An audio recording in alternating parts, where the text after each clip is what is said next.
Hello, and welcome to Lowering Costs and Raising Expectations in Chemistry using Alta and OpenStax. So I'm John Britch, a marketing nerd at Knewton. You're entering this webinar muted to preserve audio quality. However, we hope that you, at any time during the session, type your questions into the question bar, and we'll either answer it at the time or during the questions and answers segment at the end of the session. And also at the end of the session, we'll actually, you can raise your hand and we'll turn on your mic so you can ask your question live. So there will be an opportunity for you plenty of opportunities for us to field your questions. This webinar will be recorded and we'll be sending you a recording after the session. So our agenda today, we have 45 minutes together, which is about 35 minutes, and then the Q&A section. And really, in its essence, we're going to cover three questions, sort of what is Alta, how does it work, and how can Alta be used alongside OpenStax. So to help us today are Dr. Shawn from Germanna Community College and Dr. Andrea Pellarino, a senior content developer at Knewton.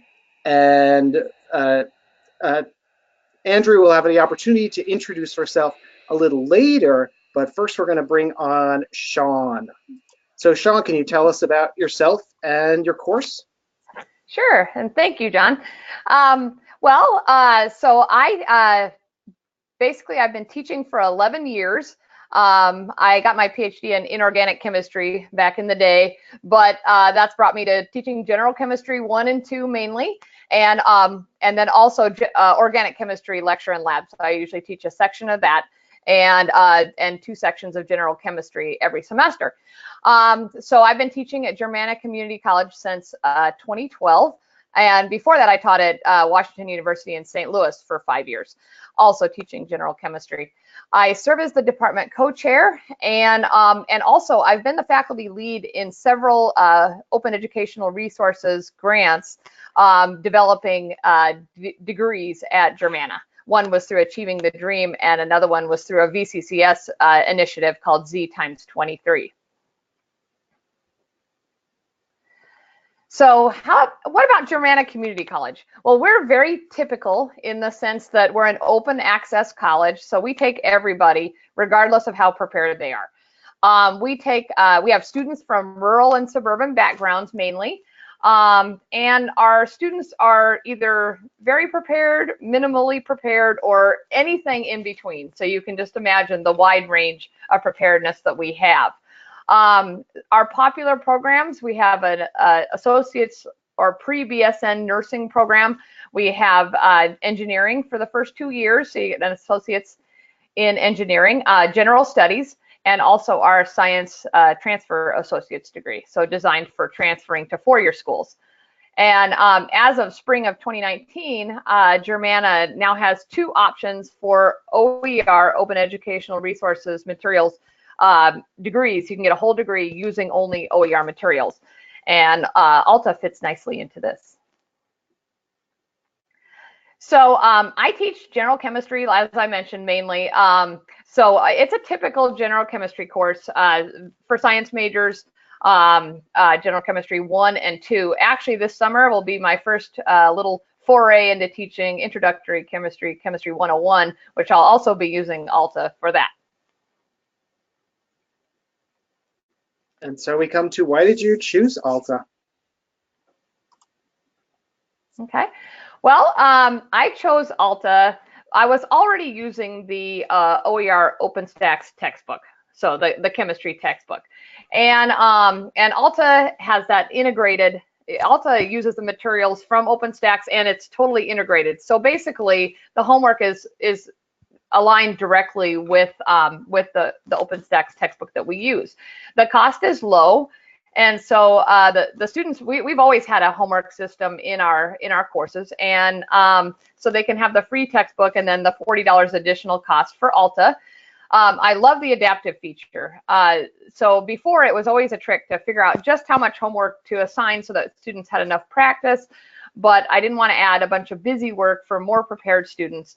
And because the system's adaptive, it means that students who need more practice and support, background material, they get it without adding busy work for more prepared students.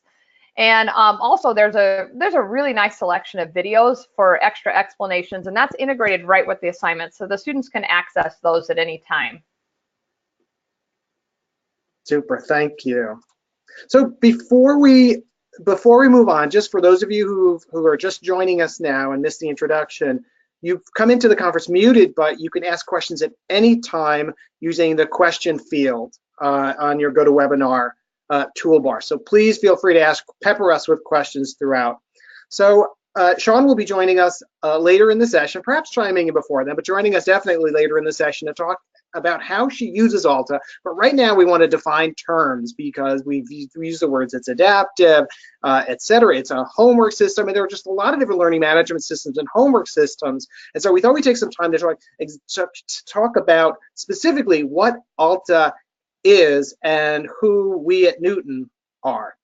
So for that, we're going to bring on Dr. Andrea Pellarino, and if you could tell us about yourself. Yeah, thanks, John. Hey, everyone. Like John said, my name is Andrea, and I'm our content developer for chemistry here at Knewton. I've been here for almost a year now. Before I came to Knewton, I worked in a more traditional publishing company, working on chemistry, math, a few other disciplines as well, but both on the print and digital sides. And I did that after I spent about 8 years postgraduate school teaching at a four-year institution. I've taught mostly organic chemistry there.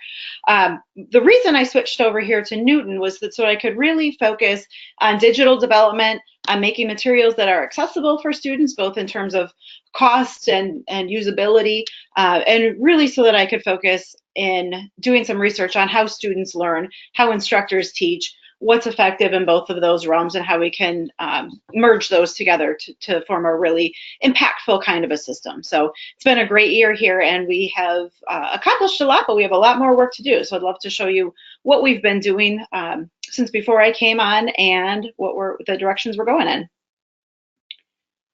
So when we talk about Alta, which Shawn referenced, Alta is our adaptive platform, our courseware solution. It contains the adaptive questions so that each student can do as many or as few students or many or as few problems as he or she needs. It includes our links to OpenStax and our integrated instruction, both that comes from OpenStax or is adapted from there, as well as videos that we create to support instruction for each of our learning objectives as well. So Alta is kind of our all-in-one, all-encompassing platform that houses all of this great content and the engine that students are going to use to do their assignments, plus quizzes and tests as well. So a little bit about Knewton. Knewton as a company, we refer to ourselves as a startup, but we're actually 10 years old. Up until about a year and a half ago or so, Knewton really focused on partnerships with other companies, other publishers. You may have heard of us partnering with a few different groups back in the day. We've severed all of those relationships and decided that we could build a new product, Alta, from the ground up. And really use that adaptive engine that we had developed in those partnerships. So the good news about that is that we have about 10 years of data informing our adaptive platform. What should students see next? How should they proceed through it? How should we be setting up prerequisites? All of that kind of thing. So Alta itself launched about 14 months ago now. And we're in our second version of most of our courses, so we can move very fastly and make those improvements as we need to. And one of the things we're particularly excited about is that 2 months ago, Johns Hopkins came out with their own independent study of our approach and of the efficacy of our approach. And we can send you links to that, or you can get them from Johns Hopkins if you're interested in those. But it was really fun to see an independent group do that kind of assessment for us and tell us how we're doing, essentially. So that's who we are. Before I show you the system itself, I want to talk a little bit about what our content is, where it comes from. We've mentioned a couple times that we use open source materials. We partner with OpenStax in order to to get a lot of our instructional material. We certainly create our questions ourselves from the ground up. Each learning objective has usually about 20 questions, 30 questions associated with it. Those are built in-house. But I wanted to give you a sense as to where our materials come from, how we make decisions about versions. Like I said, 12 months into this process, we're already on version 2 of everything. How do we make those decisions? And the really cool thing about working here at Knewton is that I get to work with our data science team, an in-house team that does a lot of really in-depth reporting for us, analysis of student results, and lets us figure out where students are struggling in real time so that we can have our subject matter experts like myself go in, see what the content is, see where we need additional or different instruction, see where we need an additional learning objective, see where we have gaps in coverage, whatever the case may be. Is it that the students aren't getting enough support, or is it that it's a really hard topic that we should look at a different way? So our data science team provides us with really rich information that helps us to make those real-time kinds of edits. We have new versions of GOB, our allied health chemistry and intro chemistry, coming out in a couple months. But even without new versions, we're able to add or change learning objectives in general chemistry based on student feedback, based on student data. So it's a really impactful and exciting thing that we do on a daily basis. We call our system evergreen because of that, because we're always making sure that we're making smart decisions about what needs to be changed and how to effectively change them. And then, of course, we listen to direct feedback from students and instructors in real time. Every piece of feedback that comes back, either from a student or an instructor, whether that student is right or wrong in their feedback, we use that information in order to make revisions as well. If a student doesn't know why they're getting something wrong, that probably means we need to really look at the support that we're giving them there too. So all of that information goes into our revisions on a daily basis, weekly basis, monthly basis.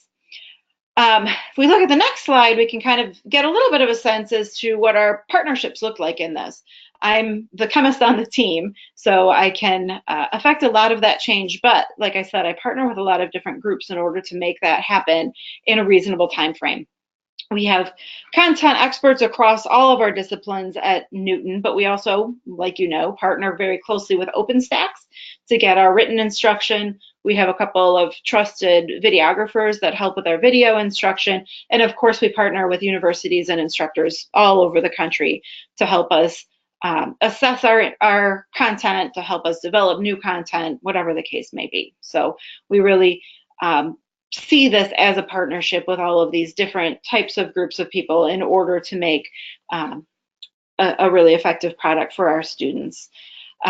So let's take a look at sort of what we mean when we talk about adaptivity. That's a catchphrase that I think you hear in a lot of different places these days, but we want to make sure that we understand, or that you understand, how we uniquely define that. And on the next slide, sure. We can... I'm just going to interrupt because a question came in because someone specifically asked about the relationship with between the OpenStax text, content, and the platform. So I guess we just want to, it's probably be good to confirm here that an Alta course uses content, instructional material, adds a lot to it, but uses the instructional material and the sequence of the OpenStax textbook. That's right. And that'll become even clearer when Shawn Shields comes back to talk about how she uses it. We'll actually show some screen grabs and etc. So I just wanted to make that, I just wanted to clarify that because the question came in before we moved on. So I will now move to your next Perfect. section. Thanks for asking the question as well. I'm going to show you a quick little demo in a couple of minutes, and you'll be able to see how that OpenStax or OpenStax type instruction becomes apparent and becomes surfaced to the students. But what's really cool is that we're able to do that adaptively when students need to be reading the textbook. We'll get back to that in a minute. Like I was saying, we define adaptivity a little bit differently than a lot of our competitors, a lot of other companies do. When we talk about adaptivity, we're not talking about taking a pre-test on day one and making decisions based on that. We're not talking about a rigorous predictive type of a system where, if A happens, we're going to send you to B. We collect cumulative data from every decision that the student is making, the answers they check, when and how much instruction they're looking at, when it's voluntary, how long they're spending, everything. Every decision that they do is going into figuring out what that student needs to do next, whether it's go into a chemistry prerequisite, whether it's to get some math background help, whether it's to continue on in the same learning objective or to shift them over to a little bit of a different learning objective, related but different part of the assignment. All of that on-the-fly adaptivity goes into figuring out how we can best serve the student in their learning path. And like I mentioned, and like we'll illustrate on the next slide, we do have both chemistry and math support. John, if you want to flip over to that next slide. Sure. Interesting question. An interesting question I think worth fielding now is how is Alta different from the adaptivity of Alex? Well, that's a great question. That's a big question, but like I mentioned, Alex, and I happen to have worked closely with that company in the past. Alex really takes the approach of assessing the student's background information up front, which is a great thing to do. It's impactful. And then making sure that they progress through those missing prerequisites or through those deficiencies before they get into their target assignment. And that's great for some of the students that are in there to build up that knowledge before they start what's new, but it can also create something of a time crunch for students who are just trying to get through their assignment or who only need a little bit of remediation, not a full module's worth of remediation, in order to get up to speed in the class.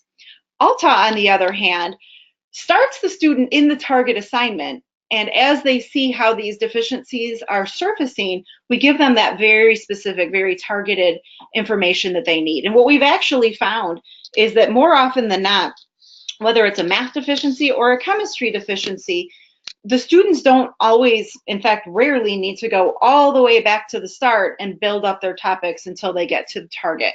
Usually 1 hop back, 2 hops back in the prerequisite is enough to remind them, enough to kick off the rust, get them back up to speed and into what they need. If they do need more help, like I said, we support them in that. We can go back further in the remediation, but most students don't actually need that, and they're able to get to their topics and through their topics much more quickly, more efficiently, and with long-term, I'll show you some data in a few minutes, with some long-term effects of that as well. So kind of a different approach to how that remediation is surfaced, how those decisions to remediate are met, or how those decisions are made, and also how the student works through the remediation when and if they need it. Does that answer the question?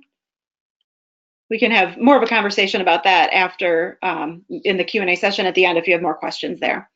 I've alluded to this a couple times now. We're able to remediate outside of the chemistry graph itself because of the way our adaptive engine is built.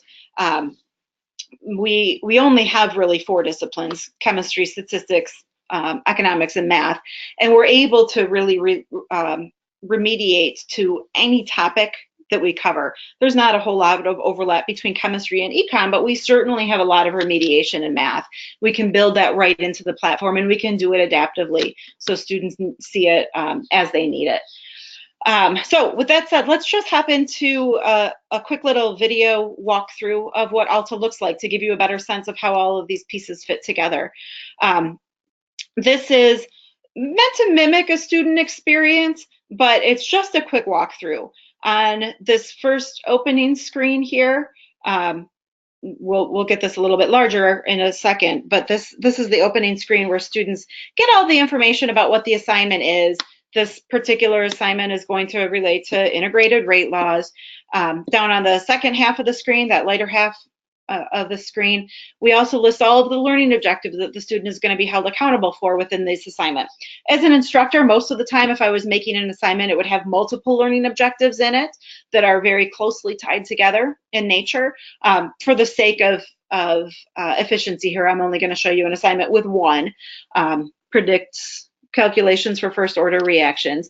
But we give you a little bit of an idea, give the student an idea of where they are in the assignment, how many questions most students need to work through in order to make it through the assignment when it's due. Certainly something hopefully students are paying attention to.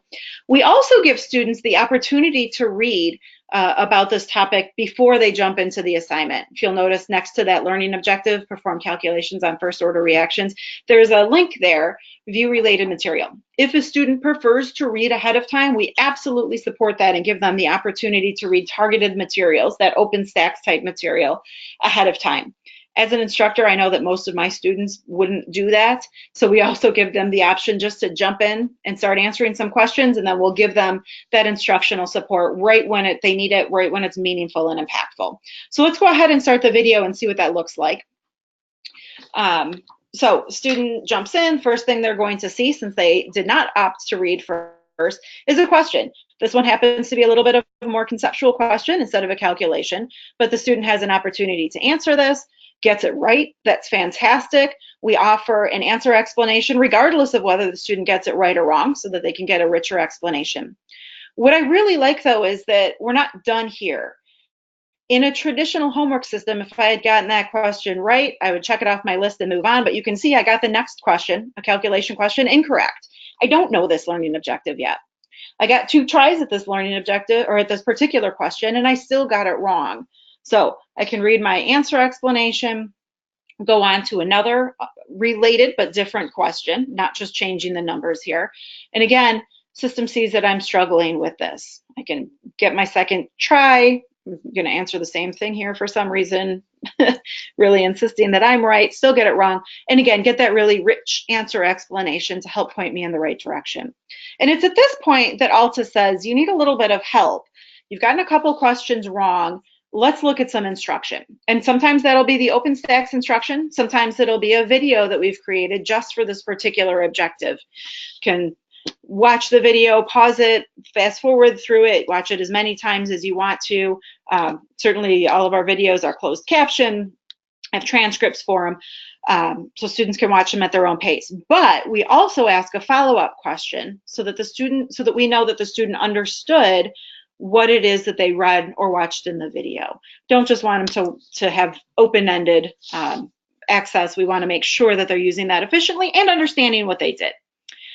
So student did okay on the conceptual question after the video, gets another calculation wrong, kind of struggling here a little bit still. And what happens now is that since the student has gotten multiple questions wrong, if you'll notice on the top of the screen, it says now that our learning objective has changed. Instead of doing our calculations now, we're just looking at rate constants. We're looking at rate equations here, making sure that we understand what reaction order is. We flew through it, but you just saw an example of the OpenStax text for this prerequisite and a follow-up question. And so we see student is working through. We did, in reality, we would do a couple questions in that prerequisite. Student moved back into the target, perform calculations for first order reactions, and they're still struggling here. So we want to make sure, again, we're just supporting them exactly where they are, and we interrupt their assignment and offer them a booster. This student, if you are looking, got all the conceptual questions right, but none of the calculations.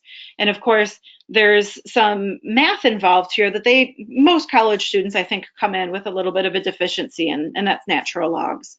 So we're able to actually take them out of their chemistry assignment, give them that background they need on natural logs, it has these boosters, these math boosters we call them, have all of the video instruction, they have that OpenStax instruction, they have the answer explanations again. But this, it turns out, for this particular student, is where they were struggling in the assignment. They understood the background information for doing their rate problems. They couldn't execute on the math. So we're able to walk outside of chemistry, give them that just-in-time instruction that they need, instead of doing it up front in the class when it's out of context and they don't have the skill sets to apply that quite yet. We do it exactly where they need within the assignment. Once the student finishes up this little booster, get through a couple problems there, we're going to put them back into their assignment, now equipped with all of the tools that they need, both in terms of chemistry prereqs and math skills, in order to successfully solve problems in this particular learning objective. So that's kind of how our adaptivity works. Again, this was just a really quick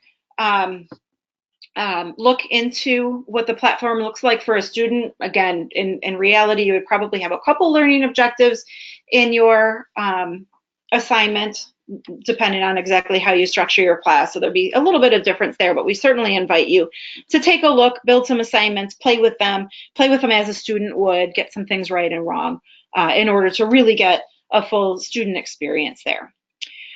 What we do from our end as students are taking these assignments is work with that data science team that I referenced before and really see what the impact of these assignments turns out to be. And what we found was that, like I mentioned, each student is going to do as many or as few questions as they need in order to achieve proficiency or mastery on that particular learning objective.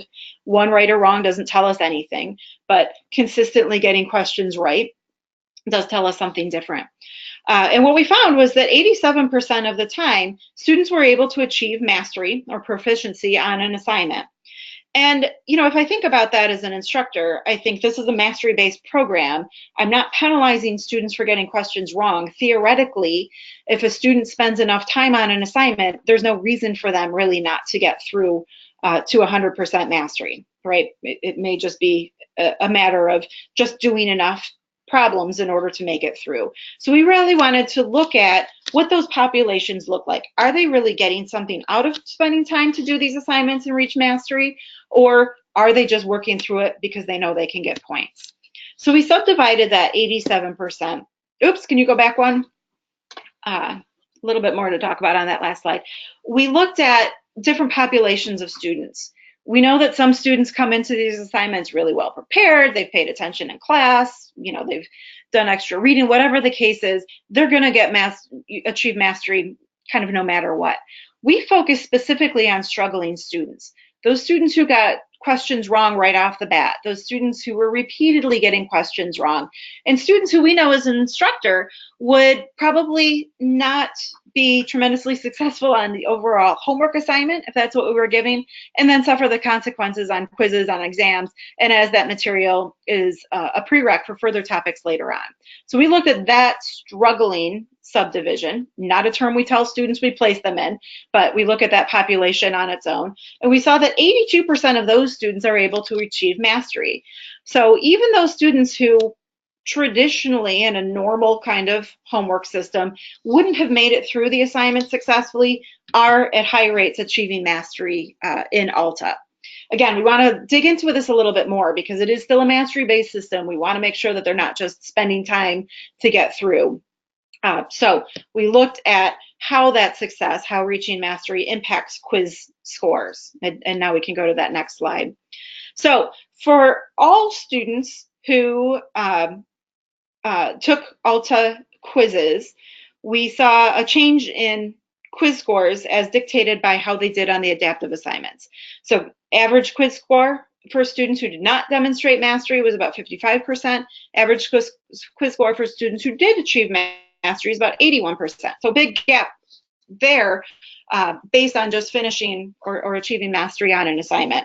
Again, the educator in me says maybe that's just motivation. If the students were willing to put in the time to get through the quiz, that's great. They're going to do, or excuse me, get through the assignment, that's great. They're going to do well on the quiz. What do we do for the rest? So, a good result here, but we wanted to dig into it more. And again, we subdivided our population into 3 different groups that are represented with these line segments on the graph. The purple line at the bottom, or the struggling students, those who traditionally, when they started their adaptive assignment, weren't doing so hot, were struggling. The middle line segment, that kind of darker green, were average students who were in sort of the middle of the pack there. And then the highest line segment there on the y-axis are the well-prepared students, the successful students, those who were able to move through the adaptive assignment really quickly. In all 3 of those populations, we saw an increase on quiz scores when they did not achieve mastery versus when they did, or I should say we saw an increase in quiz scores when they did achieve mastery on their assignments. But you'll notice that the slope of these line segments is quite different. We saw the biggest gains in quiz scores from those struggling students, those who would have really been in trouble just based on their first few adaptive assignment questions, their first few end of chapter assignment questions, if you will. When those students put in the time, made it through Alta, used the resources, the prereqs, the instruction, everything else that we gave there, they saw the biggest gap. In fact, the average student there doubling their quiz score based on achieving mastery in Alta. So that's fantastic. We're really excited about that result. But again, as a bunch of educators and data scientists looking at this, we wanted to make sure that this wasn't just a result of spending more time looking at content. Great thing, great result of coming from that, but we wanted to make sure that they were learning. They were putting things into their working knowledge. They were putting things into long-term memory instead of finishing an assignment, taking a quiz, and then having it drop out of their knowledge base. So we took this a step further.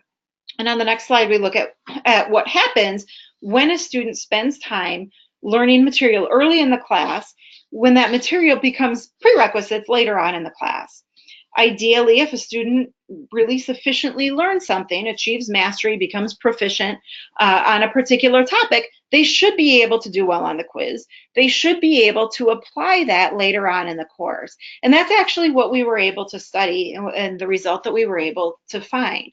Students who spent a long time on the first assignment, whatever that time frame is, actually decreased their time on task as they went through the course. They learned the chemistry concepts, they learned the math skills that they need. They also picked up some study skills along the way so that they were able to actually decrease the amount of time on task as they went through the course, when of course material is becoming harder and more complex. They weren't having to go back to those prerequisites from chapter 1 and 2 and chapter 7 even. They were able to apply that knowledge later on or just brush up on it pretty quickly instead of doing a whole remedial module on it. And again, you can see that we subdivided this into our three populations again. The struggling students had the biggest decrease in time on task. Their rate of learning here was really greatly impacted when they spent the time up front. So this is something that we really love to do here at Knewton, is really collect a lot of data, dig into it, find meaning in it. If we're not, if we had done a study like this and didn't see big long-term effects, that tells me as the content developer that I need to do something different with my content. I need to find ways to make it more impactful, both on the short term, getting through the assignment, getting through a quiz or test successfully, and in the long term as well, making sure that it's impactful as the student goes on throughout the rest of the course.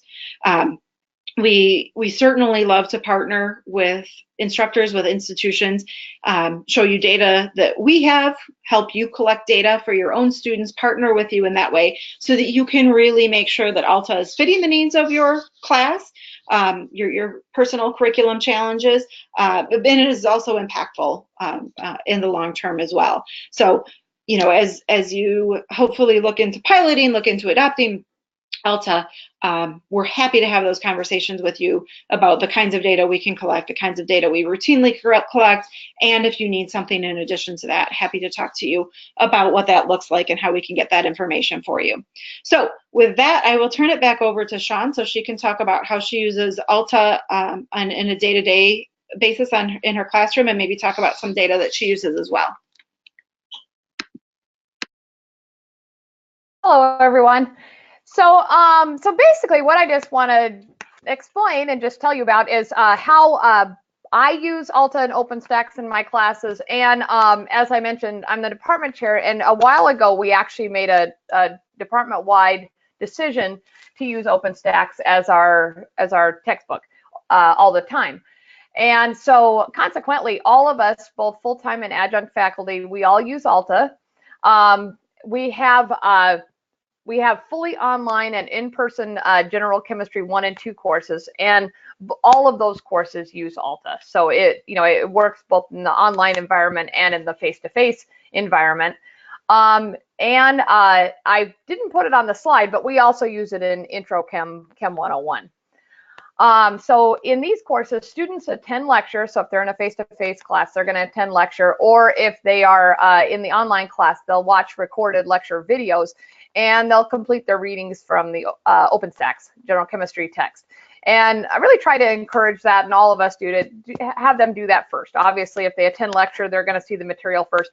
And in the online environment, it takes a little bit more nudging to get them to do that. But it really, that helps prepare them to begin their homework. Now, having the homework and quizzes in Alta be worth a significant amount of points is actually quite important. And so in our courses, it's about 25% of the grade. And that, like I say, that includes both quizzes and the homework. We generally have 3 regular exams, the final exam, and then finally labs and guided inquiry or POGIL activities round out the rest of the 25% for the course. Hi, Shawn, I'm just going to interrupt the question because come in. Is Alta used mainly in the general chemistry sequence? Is there experience in the health science type chemistry class? Yes, actually, that is my colleague, Kelly Aldi. She has been using Alta in Chem 101 for this fall semester, and also in the spring, so fall and spring, and then I will be using it this summer. So I personally have not taught Chem 101 actually ever, but I will be teaching it for the first time this summer. So, and I will be using Alta in there also. Does that answer the question? And just to add to that a little bit, we also have an allied health or a GOB, general organic biochemistry sequence. I think, Shawn, you're referring to the intro chem course. Yes, Absolutely. They are a little bit different. And of course, in the GOB course, we have the O and the B components of that as well. Exactly. So we have both options. They're both undergoing some revisions right now, but we can certainly speak to that after the conference as well if there's more interest. Cool. So, all right. So actually implementing Alta in my courses. So I'm sure you are all in the same boat. You have certain learning objectives that you need to cover in your course. So basically I can go through the Alta assignments and choose the learning objectives. I can turn them on if they align, and obviously hide them if they don't. And so I go through and do that. As I put together these assignments and turn on and off things, I also can press a blue button that says preview as a student. And I really like this. I can go through and I can see the questions that the students are going to answer. I can even do the questions and go through them. And then also, at any time, I can press a button that says preview instruction or view instruction.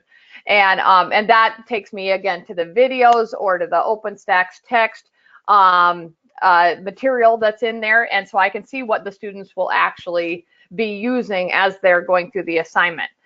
Now, we turn on all or most of the homework assignments from each chapter. So generally, it's a pretty comprehensive coverage of the topics in there. So we're going to end up with 4 to 9 homework assignments per chapter.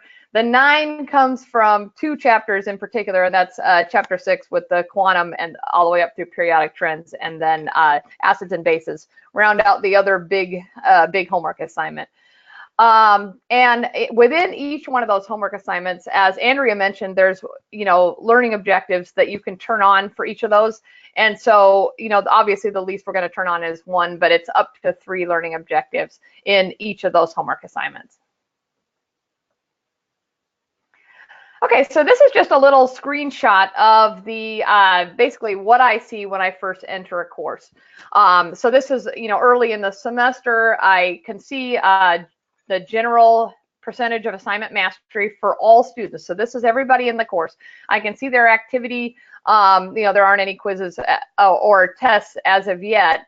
And if you look toward the bottom of the screen, you can see a beginning list of assignments. I can see when it's due, obviously. I can see the percentage mastery. So I can go through there and look for assignments that students are having trouble with. And the last column, it says struggling.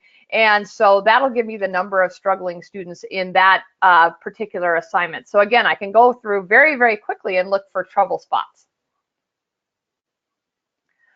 Another really helpful aspect is actually there's a meeting set up with a Knewton representative at around the midterm. So I just had mine with Amber, and they'll send a midterm report. And basically, this particular report that I'm showing here, it shows whether students are familiar or not familiar before starting the assignment. So it gives me a way to monitor whether they're completing their pre-Alta lecture and reading, which again, I mostly use to encourage them to do that. It actually does help them get more out of the content if they've had at least a little bit of an exposure, since it's an online class. Obviously, in a face-to-face class, they're already going to have that that exposure. And it also gives me, you know, a data-based way to make suggestions to students who are concerned about assignment times, which basically if they might end up being a little bit long if you start completely cold. All right, so this is a screenshot of one of the emails that will come every single morning. I get a list for both my courses of learning objectives that students are struggling with. So it doesn't tell me which students, but it does tell me how many of them are struggling. So again, if I pull up my email and I see that you know, that 3 or 4 students are struggling on that assignment, what I'll actually do is reach out to them individually by email and ask them what's going on. And I can look at their assignments, but I can get their feedback. Sometimes they are just, you know, they've managed to dig themselves a very, very large hole, and so I can help them with that. But it does give me a kind of a really fast way to get a heads up, hey, there is a problem here. And so I really appreciate that. Now this screen shows an individual student report. And so this particular student, you can see their total work time, tells me how much time they've worked, tells me when they were last active, any boosters that they have taken advantage of, and their percentage mastery. Generally, I don't use quizzes because they're only one topic, so I generally use tests altogether. And so that's the average test score for this student. What I didn't show is if you scroll down, I can see each individual assignment for this student. So, and the great thing about this, I can see you know, percentage mastery on each of those homework assignments. I can also see how much time they've spent on each one of those homework assignments. So I can go to, you know, again, looking for trouble spots. And so that's what's shown on that page, and it's extremely helpful. All right, so, and here's one of my very favorite things also. Knewton support is absolutely excellent. So if you look at the bottom of the slide, there's that box with a smiley face in the blue button.